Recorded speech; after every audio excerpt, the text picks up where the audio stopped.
কর্মচেতনা যখন জাগে বলা হচ্ছে কি সে দিগ্বিজয়ী ওঠে, এই পৃথিবীর জন্য সে সর্বাপেক্ষা সঠিক মানুষ হয়ে ওঠে। আর তাই দেখা যাচ্ছে সৎসঙ্গের দীক্ষা নিয়ে যখন একজন মানুষ তার নিজের জীবনকে পরিচালিত করে সে প্রকৃতপক্ষে একজন মানুষ হয়ে ওঠে, তার মধ্য দিয়ে প্রেম বিতরণ হয় এবং এই জগতে সে প্রত্যেকের কল্যাণের জন্য ঝাঁপিয়ে পড়ে।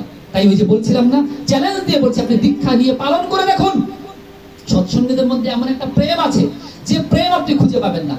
কেমন? ধরেন গোটা বিশ্বে 84টা দেশে 26 কোটি সৎসঙ্গী প্রায়। এখন এই 26 কোটি সৎসঙ্গী, ধরেন আপনি একজন সৎসঙ্গী, আপনি কক্সবাজার গেলেন, আপনি কাউকে চেনেন না, ওখানে হঠাৎ করে আপনি বিচে ঘুরে বেড়াচ্ছেন, ওই দূরে শুনলেন একজন বলছেন জয় গুরু। আপনার কেমন লাগবে? আপনার কি মনে হবে? আপনি এখানে আছেন, ওই 1 কিলোমিটার দূরে যদি এবার শুনতে পাচ্ছেন মনে হচ্ছে জয় গুরু, আপনার কি মনে হবে? ওই লোকটা আপনার লোক মনে হবে না?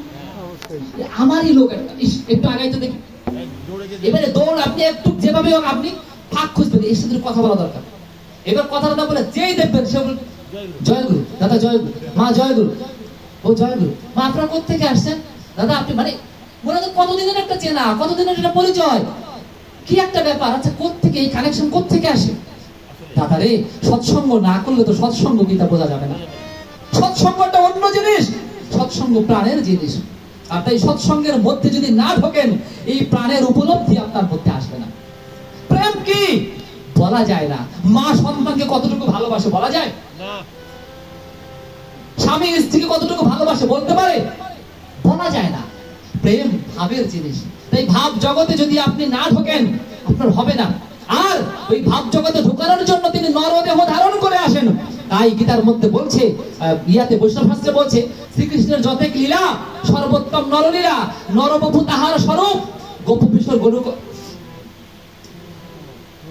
গোপবেশ বেণুকর নবকিশোর নটবর নরলীলায় হয় অনুরূপ। কোন লীলায়? কোন লীলায়? নরলীলায় হয় অনুরূপ। নরলীলায় মানে নর মানে কি? নইলে পরে খেপারে তুই, নইলে পরে খেপারে তুই মূল হারাবি, মানুষ ভজলে সোনার মানুষ। কি বলছেন? কে বলছে? মানে আপনাকে ওই মানুষ রূপ ধরতে হবে। এই মানুষ রূপ না হলে হবে না। মানে আপনি ভগবানের পূজাই করবেন, আপনি গুরুর পূজাই করবেন, কিন্তু আপনাকে বৈষ্ণব শাস্ত্র অনুসারে সদ্গুরু অবলম্বন করে নররূপী ভগবান তাকে ধরতে হবে। এটা শাস্ত্রে বলা।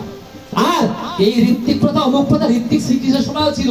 বিদুর, ধৌম্য, সঞ্জয় সব ঋত্বিক, কিন্তু ওগুলো পড়া তো লাগবে। বিদুর অনেক বেলা আপনারা সব কিছু করেন, লাঠি একখান নিয়ে ঘোরেন কেন? এবার কি